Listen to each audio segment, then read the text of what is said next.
The future of the trail is not just in protected lands.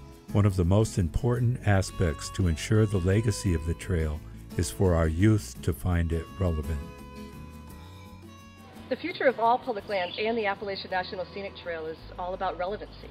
And if we don't make this national resource relevant to the local communities from Georgia to Maine, then it's just not going to be sustained into the future. There's not going to be any value in it to the youth of these communities. Volunteerism is not an inherent act, it's a learned behavior. That the best means of teaching volunteerism is through service learning. Kids who are involved in quality service learning programs are twice as likely to volunteer as adults, and they're twice as likely to return to the organization that provided them that quality service learning opportunity. So if we're going to sustain the Appalachian Trail in the future and the significance of the trail, that volunteer core, and build relevancy in communities, we have to reach out to youth and engage them now, because they're not given that opportunity to just run through the woods or hike on trails alone. It has to be through a structured program. We've had just an amazing legacy of volunteer engagement over the last 90 years, and we're worried that that can change over time. People are sort of captured by everything else other than getting outdoors and digging in the dirt or thinking about the environment around the world's greatest long-distance trails, because it's much more than a trail.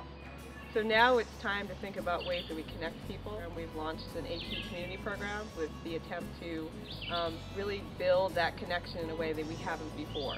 And we don't know what the impacts are going to be in the future, what the encroachments will be, but whatever it is, if people feel that connection and that value, then they're going to fight for this resource.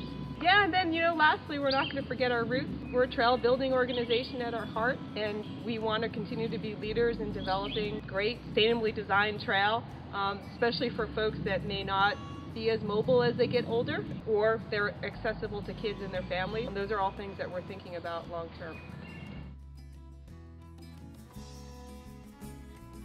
Analogous to the formation of the Appalachian Mountains themselves, the land acquisition phase of the Appalachian Trail project has been a case study in patience, persistence, and passion.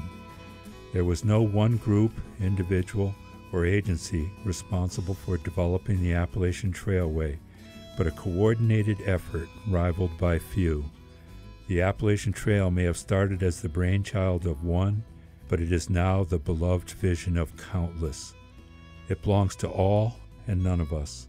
The trail can be a life-changing odyssey or an afternoon stroll, a grand undertaking or a simple respite from the hectic pace of life.